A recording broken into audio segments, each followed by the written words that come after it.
103వ కీర్తన మనందరికీ కంఠస్థం వచ్చిన కీర్తనే, సామ్ 103. అట్లీస్ట్ కీర్తన అంతా రాకపోయినా మొదటి 2-3 వచనాలైనా మనం కంఠస్థం చేస్తాం కదా. నా ప్రాణమై యెహోవాను సన్నిధించుము, నా అంతరంగమునున్న సమస్తమైన పరిశుద్ధ నామము సన్నిధించుము, నా ప్రాణమై యెహోవాను సన్నిధించుము, ఆయన చేసిన ఉపకారములలో దేనిని మరొక. అయితే అక్కడతో ఆపకుండా 103వ కీర్తన అంతా కంఠస్థం చేయగలిగితే చాలా బాగుంటుందండి. ఒకవేళ చేయకపోతే చేయండి ఇంటికి వెళ్ళాక. ఎందుకంటే ఈ 103వ కీర్తనలో చాలా శ్రేష్టమైన మాటలు, దేవుని గురించిన మాటలు, అంతకన్నా ప్రాముఖ్యంగా దేవుని యొక్క గుణలక్షణాలు చాలా 103వ కీర్తనలో మనం చదవగలం. భక్తుడైన దావీదు మొదట తన ప్రాణంతో తాను మాట్లాడుకుంటూ, నా ప్రాణమా దేవుడు చేసిన మేలులు ఉపకారాలు మర్చిపోవద్దు అని తనతో తాను చెప్పుకున్న తర్వాత దేవుని యొక్క ఔన్నత్యాన్ని, దేవుని గొప్పతనాన్ని, దేవుని యొక్క గుణలక్షణాలన్నింటినీ ఈ సామ్ 103లో మనం చదువుతాం. వాటిలో ఒక మాటని ఈరోజు మనం ధ్యానం చేసుకుందాం. 103వ కీర్తన 6వ వచనం అందరం కలిసి చదువుకుందాం. 103వ కీర్తన 6వ వచనం. యెహోవా నీతి క్రియలను జరిగించుచు బాధింపబడు వారికందరికీ న్యాయము తీర్చును. చాలండి, ఈరోజు మన లేఖన భాగం, మన ధ్యానాంశం ఇదే. యెహోవా నీతి క్రియలను జరిగించుచు బాధింపబడు వారందరికీ ఆయన న్యాయము తీర్చును. దేవుని యొక్క గుణలక్షణాలలో దేవుని యొక్క స్వభావం ఏంటంటే, ఆయన ఎన్నడూ కూడా అన్యాయం చేసే దేవుడు కాదు. ఆయన న్యాయాధిపతి అయిన దేవుడు, న్యాయం తీర్చే దేవుడు, నీతి కలిగిన న్యాయాధిపతి. ఆయన క్రియలు, ఆయన కార్యాలు ఎప్పుడు కూడా నీతి కలిగినవే. ఆ తర్వాత కూడా మనం చదివినట్లయితే 8వ వచనం నుండి, యెహోవా దయాదాక్షిణ్య పూర్ణుడు, God is full of grace and mercy. ఆ తర్వాత దీర్ఘశాంతుడు, కృపా సమృద్ధి గలవాడు, ఎల్లప్పుడూ వ్యాజ్యమాడువాడు కాడు, నిత్యము కోపించువాడు కాడు. ఈ కీర్తన అంతా మనం చదువుకుంటా వెళ్తే చాలా దేవుని యొక్క క్వాలిటీస్, దేవుని యొక్క గుణలక్షణాలు చాలా మనం చదువుకోవచ్చు, అర్థం చేసుకోవచ్చు. అయితే ప్రాముఖ్యంగా ఇప్పుడు చదువుకున్న లేఖన భాగంలో బాధింపబడు వారికందరికీ ఆయన న్యాయము తీర్చును. ప్రపంచంలో చాలా తారతమ్యాలు, చాలా వ్యత్యాసాలు ఉన్నాయి. ఆ కులము, ఈ కులము, ఆ ప్రాంతం, ఈ ప్రాంతం, ఆ భాష, ఈ భాష, ఆ దేశము, ఈ దేశము కదండి. చదువుకున్నవారు, చదువుకొని వారు, గొప్పవారు, బీదవారు, ఇలా చాలా తారతమ్యాలు ఉంటే దేవుని దృష్టిలో 2 కేటగిరీస్ ఉన్నాయి. అది ఎప్పుడు మనం జ్ఞాపకం చేసుకుంటూ ఉంటాం కదా. ఒకటి పాపులు, ఇంకొకటి పరిశుద్ధులు. ఆ పరిశుద్ధులు ఎవరంటే, పాపంలో నుండి యేసయ్య రక్తం చేత కడగబడి పరిశుద్ధులుగా తీర్చబడిన వారు. సో పాపులు, పరిశుద్ధులు, ఇవి ఒక కేటగిరీ. అయితే ఇంకొక కేటగిరీ మనం చూసినట్లయితే రక్షణ పొందిన వారు, రక్షణ లేనివారు అని కూడా చెప్పుకోవచ్చు. ఇంకో కేటగిరీ కూడా ఉంటుందండి ప్రపంచంలో. అదేంటంటే బాధించేవారు, బాధించబడేవారు కదా. కొన్నిసార్లు మనం ఆ లిస్టులో ఉంటాం, కొన్నిసార్లు ఈ లిస్టులో ఉంటాం కదండి. బాధించేవారు, బాధించబడేవారు. బాధించేవారిగా ఉన్నప్పుడు కొన్నిసార్లు అర్థం కాదు ఇతరులను ఇంత బాధిస్తున్నామని. కానీ బాధించబడే వారి జాబితాలోకి మనం వచ్చినప్పుడు అర్థమవుతుంది, ఇంతగా బాధించబడుతున్నానే, ఇంతగా ఇబ్బంది పెట్టబడుతున్నానే, ఇంతగా అనగదొక్కబడుతున్నానే, ఇంతగా నా జీవితంలో అన్యాయం జరుగుతుంది అనే పరిస్థితులు మనం ఈ సమాజంలో బ్రతుకుతూ ఉన్నప్పుడు ఎదుర్కొంటూనే ఉంటాం. ఈ సమాజంలో ఎక్కువ ఏది చలామణి అవుతుందంటే అన్యాయం చలామణి అవుతుందండి. న్యాయము, నీతి చాలా తక్కువగా కనబడుతుంది, అన్యాయం ఎక్కువ చలామణి అవుతుంది. అందుకే పోలీస్ స్టేషన్లు, అందుకే న్యాయస్థానాలు, అందుకే చట్టాలు. ఎందుకంటే మనుషులకి అన్యాయం చేయడం బాగా ఇష్టమైపోతూ ఉంది, అన్యాయం చేయడం అలవాటు అయిపోయింది. నీతిగా బ్రతికేవారు, నీతిని కోరుకునేవారు రోజు రోజుకి సమాజంలో తక్కువైపోతూ ఉన్నారు. బాధించబడేవారు, బాధించేవారు. అన్యాయం జరుగుతున్నప్పుడు, బాధించబడుతున్నప్పుడు సహజ సిద్ధంగా కొన్ని మాటలు మన నోటి నుండి వచ్చేస్తూ ఉంటాయి. మొట్టమొదటిగా మన నోటి నుండి వచ్చే మాట ఏంటంటే, పలానా వారు మాకు అన్యాయం చేశారండి. మాకు కూడా చాలామంది ప్రేయర్ రిక్వెస్ట్ రాస్తూ ఉంటారు, ఫోన్ చేస్తూ ఉంటారు. వ్యక్తిగతంగా కలుసుకున్నప్పుడు ప్రార్థన మనవులు చెప్తూ వారు చెప్పే ఒక కామన్ ప్రేయర్ రిక్వెస్ట్ ఏంటంటే, మా ఆస్తిని అన్యాయంగా మా బంధువులు, మా తోబుట్టువులు తీసేసుకోవడానికి ప్రయత్నం చేస్తున్నారండి. మాకు అన్యాయం జరగకుండా న్యాయంగా మాకు రావాల్సింది వచ్చేలాగా ప్రార్థన చేయండి అనే ప్రేయర్ రిక్వెస్ట్ చాలా కామన్గా మాకు వస్తూ ఉంటుంది. అలాంటి సంఘటనలు జరిగినప్పుడు మనుషులంగా మన యొక్క స్పందన ఏంటంటే, ఫస్ట్ థింగ్, పలానా వారు మాకు అన్యాయము చేశారు అంతవరకు చెప్పడం కరెక్టేనేమో. అయితే దాని నుండి కొంతమంది ఇంకా ఫర్దర్ వెళ్ళిపోయి ఏమంటారంటే, దేవుడే మాకు అన్యాయము చేసేసాడండి. అది మాత్రము దేవుని బిడ్డలంగా మన ఎవ్వరి నోట నుండి ఎప్పుడు కూడా రావడానికి వీలు లేదు. ఎంత అన్యాయం జరిగినా, ఎంత భయంకరమైన పరిస్థితులు మనం ఎదుర్కొన్నా, ఎంతగా అనగదొక్కబడతా ఉన్నా, కొన్నిసార్లు ఎంత ప్రార్థన చేసినా మనకి ఎలాంటి మార్పు పరిస్థితుల్లో కానీ సమస్యలో కానీ కనపడకపోయినా, ఒకవేళ మనుషులు అన్యాయం చేశారని చెప్పచ్చు, ఎందుకంటే మనుషులు అన్యాయస్తులే, మనుషులు నీతి కలిగిన వారు కాదు, కానీ నీతి కలిగిన న్యాయాధిపతి అయిన దేవుడు నాకు అన్యాయం చేశాడు అనే మాట మనం ఎవరం కూడా చెప్పడానికి వీలు లేదు. దానికి ఒక అద్భుతమైన ఉదాహరణ గొప్ప శ్రమ, మహాశ్రమ గుండా వెళ్ళిన యోబు భక్తుడు. యోబు గ్రంథము 1వ అధ్యాయము 22వ వచనం ఒకసారి చదువుకుందాం. యోబు గ్రంథము 1వ అధ్యాయము 22వ వచనం. ఈ సంగతులలో ఏ విషయమందును యోబు ఏ పాపమును చేయలేదు, దేవుడు అన్యాయము చేసనని చెప్పలేదు. స్తోత్రం చెప్దాం. హల్లెలూయా. బాధించబడతా ఉన్నప్పుడు, అన్యాయం జరుగుతూ ఉన్నప్పుడు, వారు అన్యాయంగా ప్రవర్తించారు కాబట్టి మేము కూడా అన్యాయంగానే ప్రవర్తిస్తామండి. ముళ్ళును ముళ్ళుతోనే తీయాలి కదా. వాళ్ళు చెడ్డగా ఉంటే మేము కూడా చెడుగా ప్రవర్తిస్తాం. వాళ్ళు వాళ్ళ గుణాన్ని చూపిస్తే మేము కూడా ప్రవర్తించలేమనుకుంటున్నారేమో అని కొన్నిసార్లు మనము మిర్రర్గా ఒక అద్దంలాగా వ్యవహరిస్తూ ఉంటాం. మన పద్ధతి లేదంటే మన యొక్క వైఖరిలో ఎదుటివారు ఎలా ఉంటే నేను కూడా అలాగే ఉంటాను. I'm fed up. మంచిగా ఉండి ఉండి నాకేమొస్తుందండి ప్రతిఫలం? మౌనంగా ఉండి ఉండి నాకు ఏం జరుగుతుందండి? ఓర్చుకొని నేను ఇంకా అనగదొక్కబడుతున్నాను.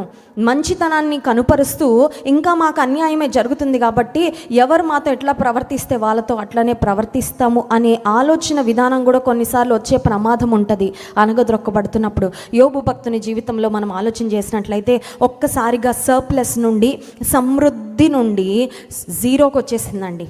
ఆస్తంతా కోల్పోయాడు, బిడ్డలను కూడా కోల్పోయాడు. అంత డీప్ పెయిన్ అండ్ డిస్ట్రెస్లో, అంత లోతైన బాధలో, వేదనలో మాటలు చాలా ఈజీగా వచ్చేస్తాయి.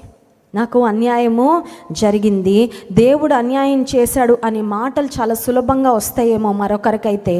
కానీ యోబు చాలా ధనవంతుడు, చాలా గొప్పవాడు. ఏ విషయంలో చెప్పమంటారా? ఆస్తిలో కాదండి, ఆత్మీయతలో. స్తోత్రం చెప్దాం. హల్లెలూయా. ఈరోజు దేవుడు కోరుకుంటుంది ఏంటో తెలుసా? ఆస్తిలో ధనవంతుల కొరకు కాదు దేవుడు చూస్తుంది, ఆత్మీయతలో ధనవంతుల కొరకు దేవుడు చూస్తున్నాడు. ఆత్మలో గొప్ప స్థాయిలో, ఆత్మీయ జీవితంలో లోతైన భక్తిని, విశ్వాసాన్ని, ప్రార్థన జీవితాన్ని, అన్షేకబుల్ ఫెయిత్, కదలని స్థిరమైన విశ్వాసంతో ఆ గొప్ప ఆత్మీయ స్టాండర్డ్స్ను ఒక సమస్య వచ్చినప్పుడు ప్రదర్శించగలిగే వారి కొరకు దేవుడు చూస్తున్నాడండి. యోబు మాట్లాడవలసి వచ్చినప్పుడు I'm sure people around him were waiting. అతని చుట్టూ ఉన్న వాళ్ళు ఎదురు చూస్తూ ఉండి ఏమంటాడని. ఈరోజులాగా TV9, TV5 చాలా ఛానల్స్ వారు మైకులు పట్టుకొని చూడండి కొన్నిసార్లు వేధిస్తూ ఉంటారు.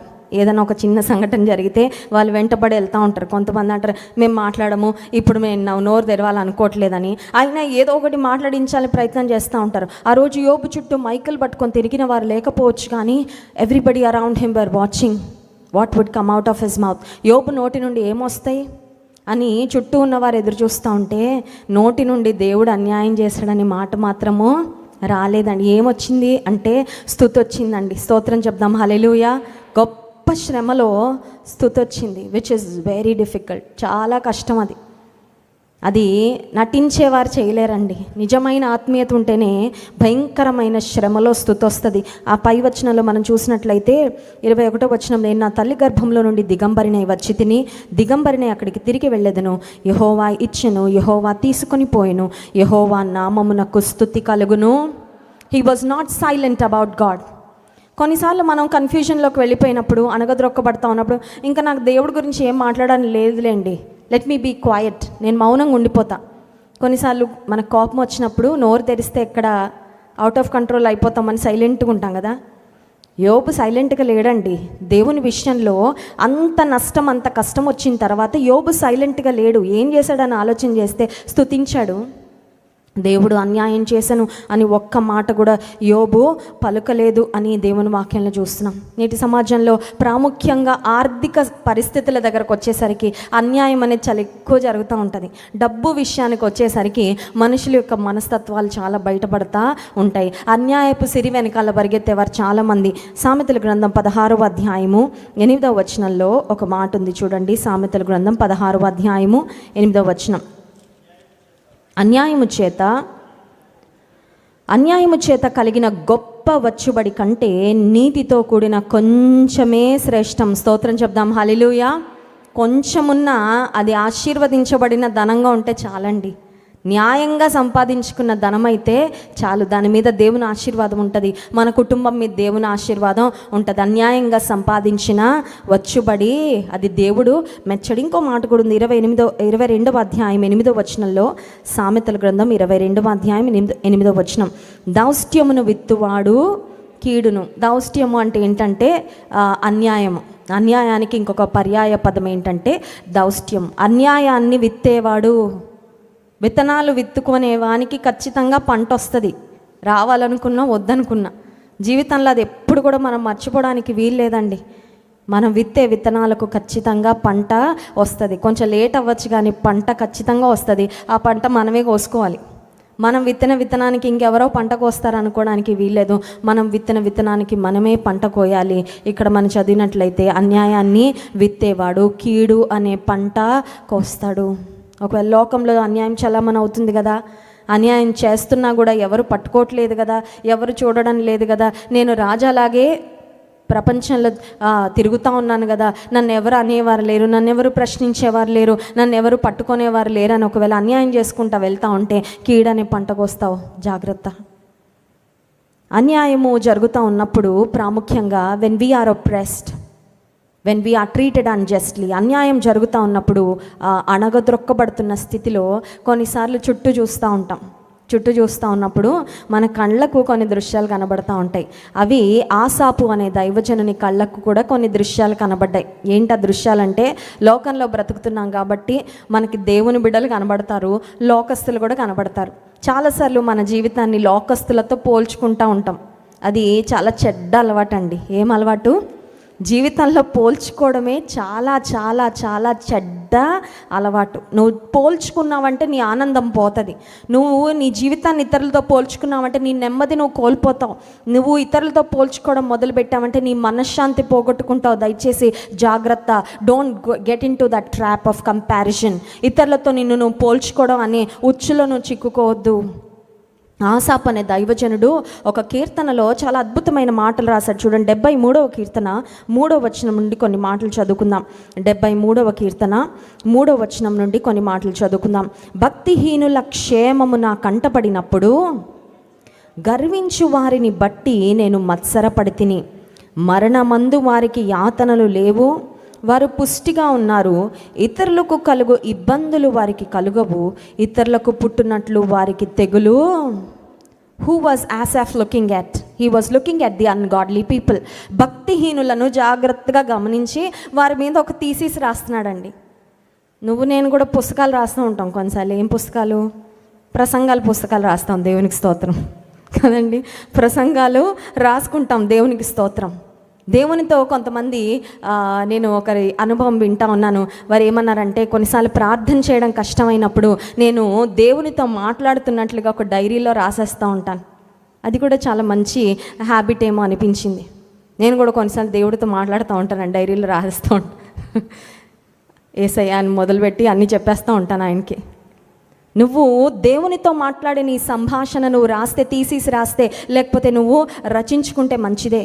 నీ జీవితంలో దేవుడు చేసిన మేళ్లను గురించి నువ్వు డాక్యుమెంట్ చేసుకొని పెడితే నీ తర్వాత నీ పిల్లలు చదువుకుంటారు. ఓహో, నా తల్లికి దేవుడు ఇంత గొప్ప కార్యం చేశాడా, నా తండ్రి విషయంలో దేవుడు ఇలా చేశాడా. నీ తర్వాత తరాలకు నీ అనుభవాలు చాలా దీవెనకరంగా ఉంటాయి. కానీ చాలాసార్లు మన స్టడీ, మన రీసెర్చ్ ఎవరి మీద ఉంటుందంటే, భక్తిహీనులు ఎలా పోతున్నారు, భక్తిహీనులు ఎలా బాగుపడుతున్నారు, భక్తిహీనులు ఎలాగా విస్తరిస్తున్నారు, భక్తిహీనులు ఎలాగా వర్ధిల్లుతున్నారు. ఇప్పుడు ఇంతకీ మన దృష్టి ఎవరి మీద ఉండాలి?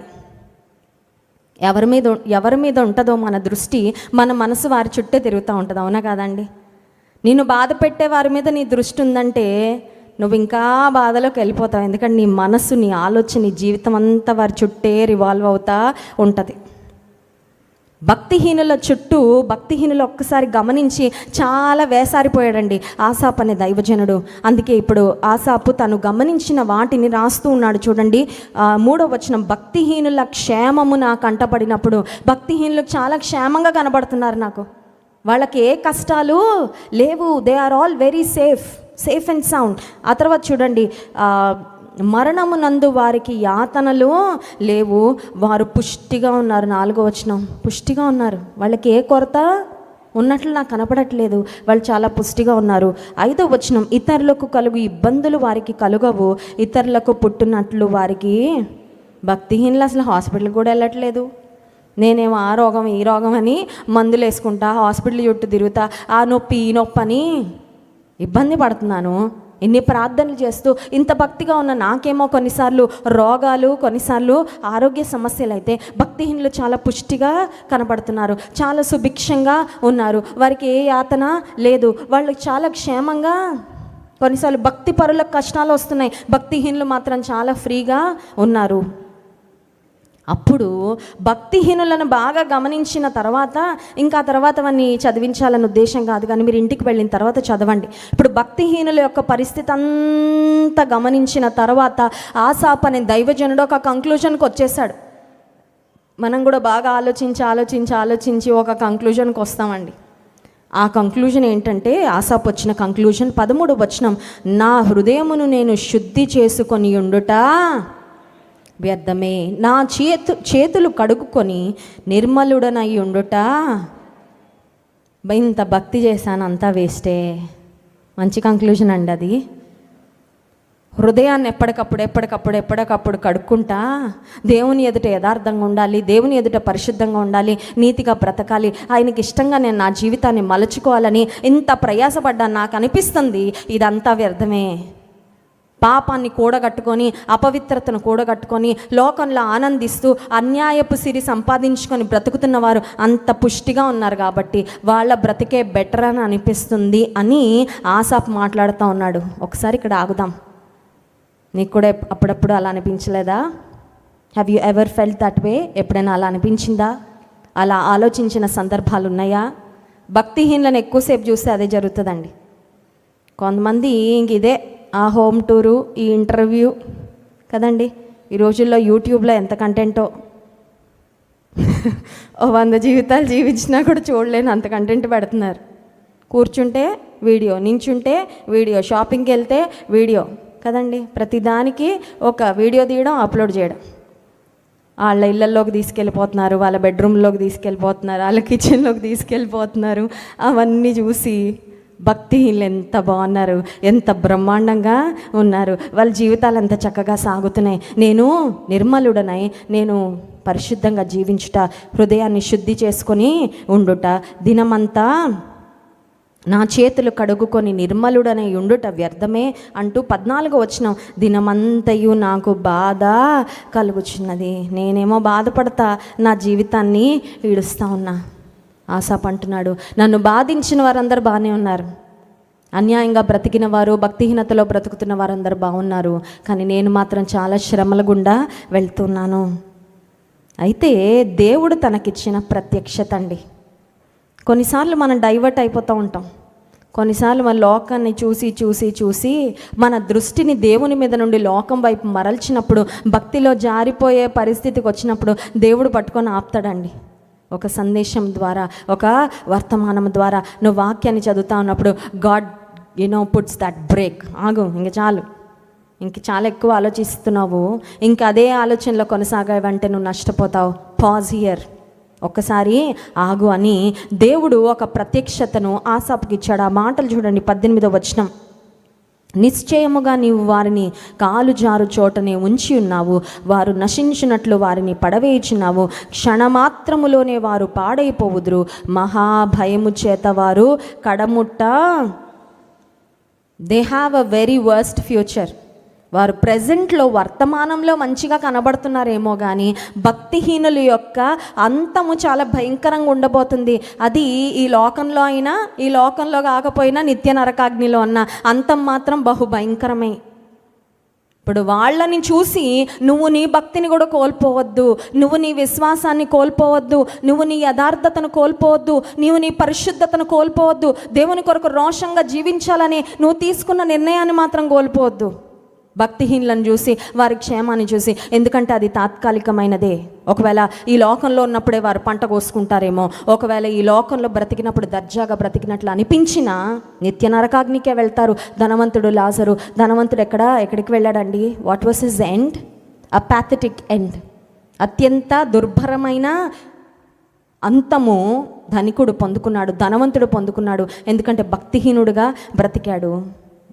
భక్తిపరుడైన లాజరు ఈ లోకంలో శ్రమల గుండా వెళ్ళాడేమో కానీ గొప్ప అంతాన్ని పొందుకున్నాడు, ఒక ఘనమైన స్వాగతాన్ని పొందుకున్నాడు. అతని జీవితాన్ని ముగించుకున్న తర్వాత పరలోక రాజ్యానికి వెళ్ళిపోయేటప్పుడు. అయితే ఇప్పుడు భక్తిహీనులను చూసి బాధపడి నొచ్చుకొని దేవుని గూర్చి, దేవుడు నన్ను విడిచిపెట్టాడా అన్నట్లుగా భావించిన ఆసాపుకు దేవుడు భక్తిహీనుల యొక్క అంతాన్ని గురించి దేవుడు తనతో మాట్లాడిన తరువాత ఇప్పుడు ఆసాపు ఒక మాట అంటున్నాడు. చూడండి, చాలా చక్కని మాటలు. అవి మన నిర్ణయంగా, మన తీర్మానంగా కూడా ఉండాలి. 23వ వచనం నుండి 25వ వచనం వరకు మార్చి చదువుకుందాం. అయినను నేను ఎల్లప్పుడూ నీ యొద్దనున్నాను, నా కుడి చేయి నీవు పట్టుకొని ఉన్నావు.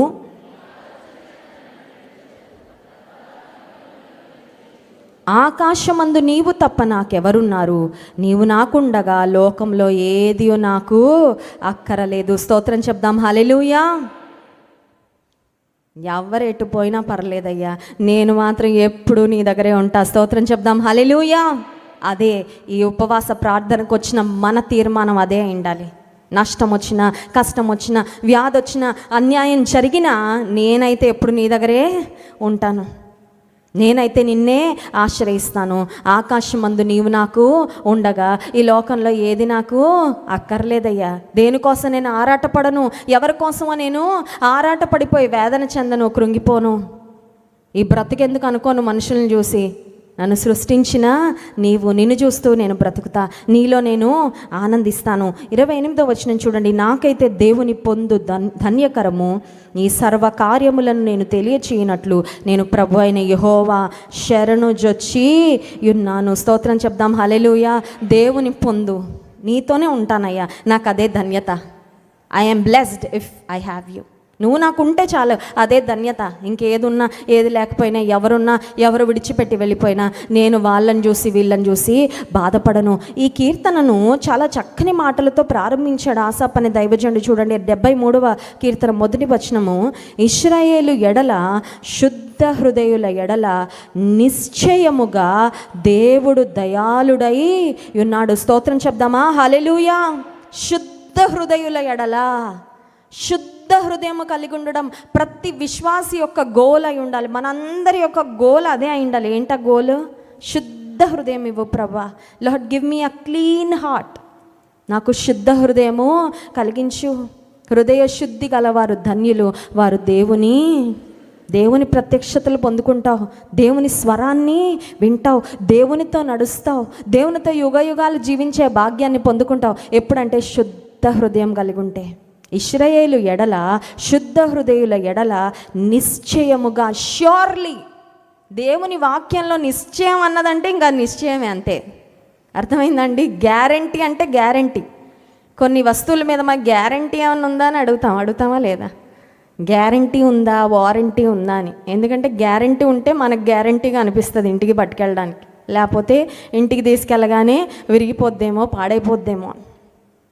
చెన్నైలో ఒక షాపింగ్ మాల్ ఉండేదంట ఒకప్పుడు, నా చిన్నప్పుడు విన్నాను. అది అన్నీ మోసమేనంట. అక్కడ పౌడర్ డబ్బా ఇంత ఉంటుందంట. కొనుక్కొని ఇంటికి తీసుకువెళ్ళిన తర్వాత ఒక 4-5 సార్లు పౌడర్ వస్తుందంట, ఆ తర్వాత సున్నం వస్తూ ఉంటుందంట తెల్లగా. అంత మోసం అనమాట. అందుకే మోసం చలామణి అవుతున్న ఈ ప్రపంచంలో మనం దేని కొరకు అడుగుతూ ఉంటామంటే, గ్యారంటీ ఉందా? దేవునిలో, దేవుని కొరకు జీవించే వారికి దేవుడు గ్యారంటీ చేశాడండి. ఆ గ్యారంటీ ఏంటంటే ఆయన మాటే మనకు గ్యారంటీ. స్తోత్రం చెప్దాం. హల్లెలూయా.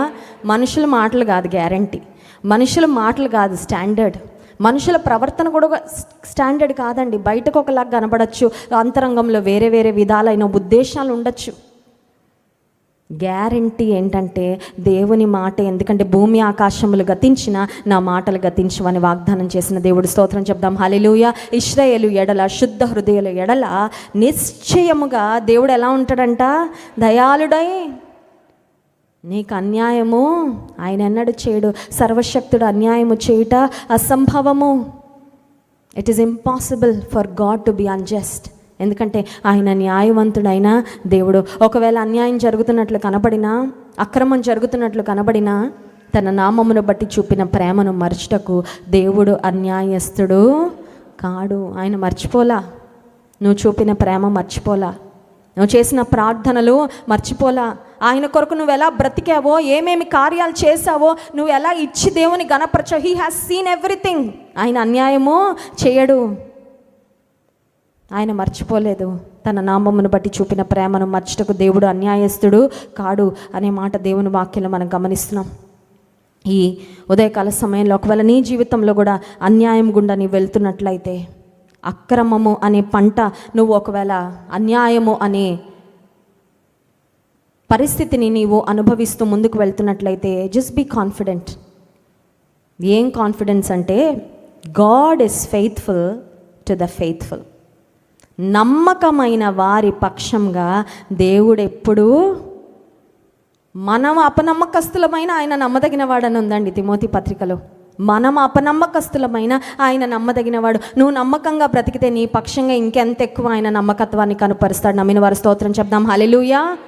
అన్యాయస్తులకే దేవుడు ప్రేమ కలిగిన వాడిగా కొన్నిసార్లు ఆయన కనికరాన్ని, కృపను చూపిస్తూ ఉంటే, శుద్ధ హృదయ ఎడల యెహోవా నిశ్చయముగా దయాళుడై ఉన్నాడు దేవుడు అనే మాట వాక్యంలో చదువుకున్నాం. నువ్వు నమ్మకంగా ఆయన్ను సేవిస్తున్నావే, ఆయన నీకు అన్యాయము ఎన్నడూ జరగనివ్వడు. నీ పక్షంగా ఖచ్చితంగా ఆయన వ్యాజ్యం ఆడతాడు. ఖచ్చితంగా నీ పక్షంగా ఆయన న్యాయం తీరుస్తాడు. 14వ కీర్తన 5వ వచనంలో కూడా ఒక మాట ఉంది, చదువుకుందాం చూడండి.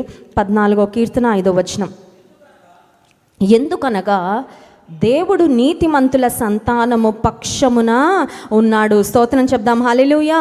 అన్యాయస్తుల సంతానం పక్షంగా ఉంటాడు అని ఎక్కడ రాయబడలేదు వాక్యంలో. నీతిమంతుల సంతాన పక్షముగా ఆసాపన్నాడు కదా, నేను నిర్మలుడనై చేతులు కడుక్కొని ఉండుట వ్యర్థం కాదు ఆసాపు, మంచిదే.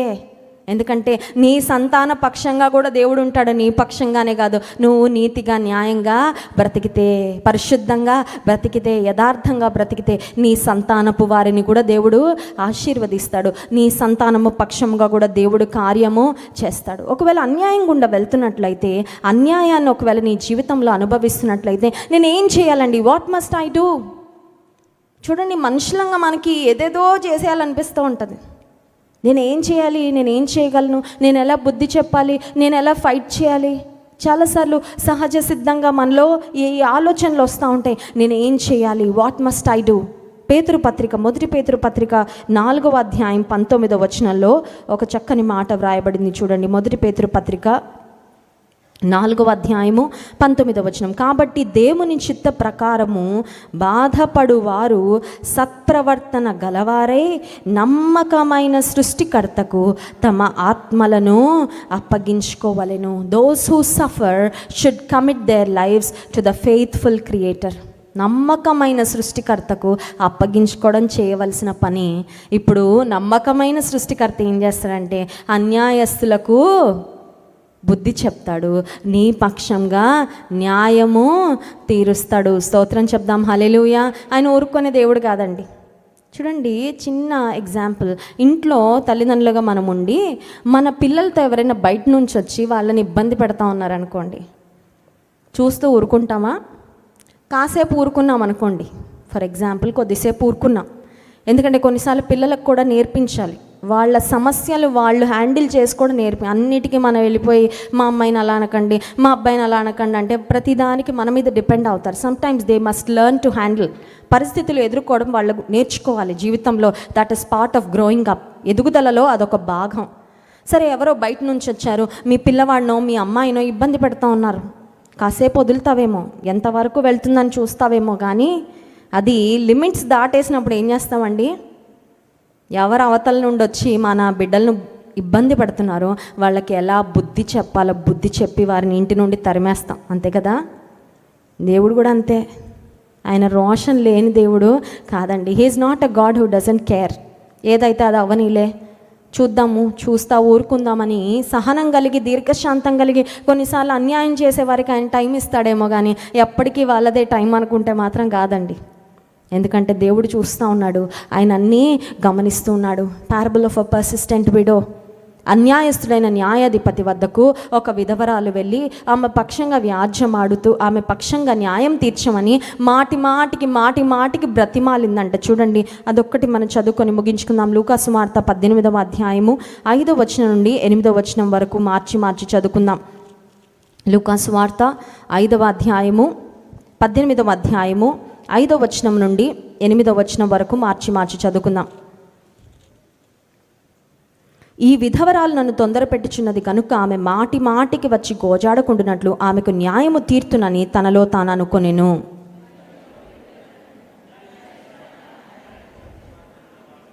దేవుడు తాను ఏర్పరచుకొనిన వారు దివారాత్రులు తన్ను గూర్చి మొరపెట్టుకొనుచుండగా వారికి న్యాయము తీర్చడా. 8వ వచనం,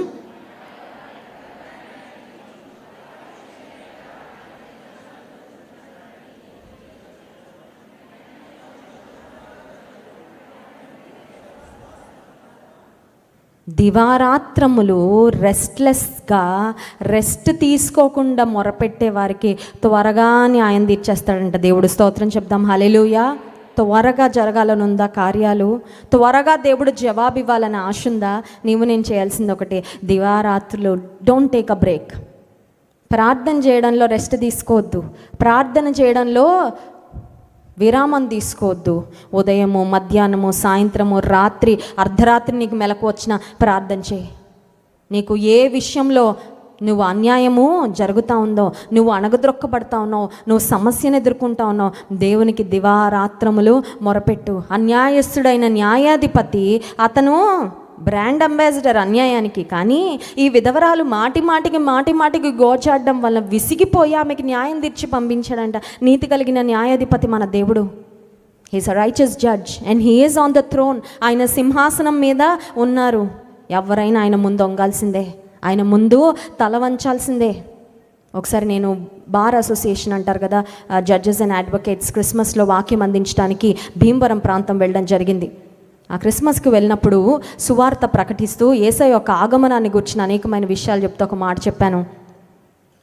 హైయెస్ట్ అథారిటీ, ఒకవేళ సుప్రీంకోర్టు జడ్జి లేకపోతే ఇంకా చీఫ్ జస్టిస్, వాళ్ళు టాప్ అని అనుకుంటారేమో, కానీ అందరూ, ప్రతి జడ్జి, ప్రతి అడ్వకేట్, ప్రతి చీఫ్ జస్టిస్ అందరూ ఒకరోజు దేవుని ముందు వంగాల్సిందే. అందరూ దేవునికి లెక్కప్ప చెప్పాల్సిందే. అందరూ దేవుని ఎదుట చేతులు కట్టుకొని నిలబడాల్సిందే. దేవుని ఎదుట ఎవరు గొప్ప కాదండి. ఆయన ఒకవేళ ప్రశ్నిస్తే ఆయన ఎదురుగా నిలబడి సమాధానము చెప్పాల్సిందే. నిజమే కదా. నీతి కలిగిన న్యాయాధిపతి ఆయన ఇంకా సింహాసనం మీద ఉన్నాడు. ఆయన అన్నీ చూస్తున్నాడు. నువ్వు మాటికి ఆయన పాద సన్నిధికి వెళ్ళి దివారాత్రులు గోజాడితే ఆయన ఖచ్చితంగా నీ ప్రార్థన వింటాడు, నీకు న్యాయం తీరుస్తాడు. కళ్ళు మూసుకోండి, ప్రార్థన చేసుకుందాం. ఒకవేళ అన్యాయము, మోసము నీవు అనుభవిస్తూ, బాధింపబడుతూ, అణగద్రొక్కబడుతూ, నాకెవరు లేరండి నా పక్షంగా మాట్లాడడానికి, నన్ను చూసేవారు ఎవరు లేరండి, నా పక్షంగా నన్ను సమర్థించేవారు ఎవరు లేరు, నన్ను సపోర్ట్ చేసేవారు ఎవరు లేరు అని నువ్వు నిరుత్సాహపడుతున్నావా?